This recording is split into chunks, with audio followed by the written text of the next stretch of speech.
ណាចេះលុយ10000ដើរ Wall Street ចា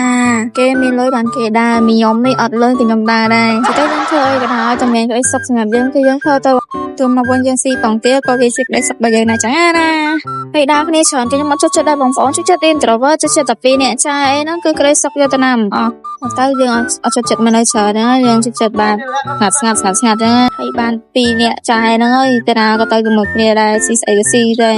តែខ្លះបាយមួយចានបងទីមកគ្រាប់ក៏ស៊ីមួយគ្នាដែរចាទុកលុយដើរលេងតែគេថាចាំតែមានលុយចាំដើរនៅខ្ញុំគ្មានលុយខ្ញុំដែរចា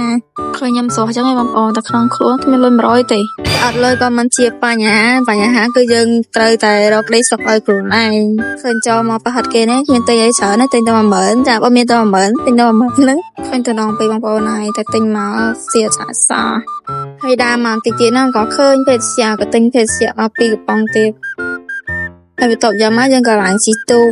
តែឃើញច្រប់ចឹងអស់លុយតែ10000ទេបងប្អូនស៊ីចង់បែកពោះហើយស៊ីម្នាក់ឯងអត់ចង់ជិតអង្គុយកាន់កាមេរ៉ាថតញ៉ាំយ៉ាគេអូយសាហាវណាស់ហើយបងប្អូនចង់ដឹងតែញ៉ាំទៅប៉ុន្មានម៉ោង3ម៉ោងកន្លះស៊ីទៅគាត់ណាដើរលេងយើងមិនសូវយល់ប៉ុន្មានទេបងប្អូនថាយើងតាមតែយើងជិះមកដល់អញ្ចឹងហើយតាមតែយើងដើរចូលមកដល់ក្នុងហ្នឹងហើយវាមនុស្សច្រើនណាស់គេបងប្អូនហើយមនុស្ស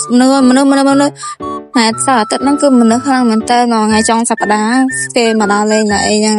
ហើយយើងទៅមកដើរទៅបលចូលមកគេជន់ខ្ញុំចង់លេងអត់នៅប្រអប់ហ្នឹងស៊ីមិនអស់ទេបងប្អូនហើយកន្លែងញ៉ាំគេខ្លាចស៊ីលឿនពេកខ្លាចវាអស់យើងអត់មានអីស៊ីទេបងប្អូនណាមួយទូគេអត់តន់ចតនិយាយស៊ីបើយើងអ្នកគ្រាន់អ្នកស្រែបងប្អូនណាយើងមិនអំពេញណានិយាយស៊ីបងប្អូនក៏ប្រកែកកាន់វីដេអូមានតែប៉ុណ្ណឹងអរគុណម៉េច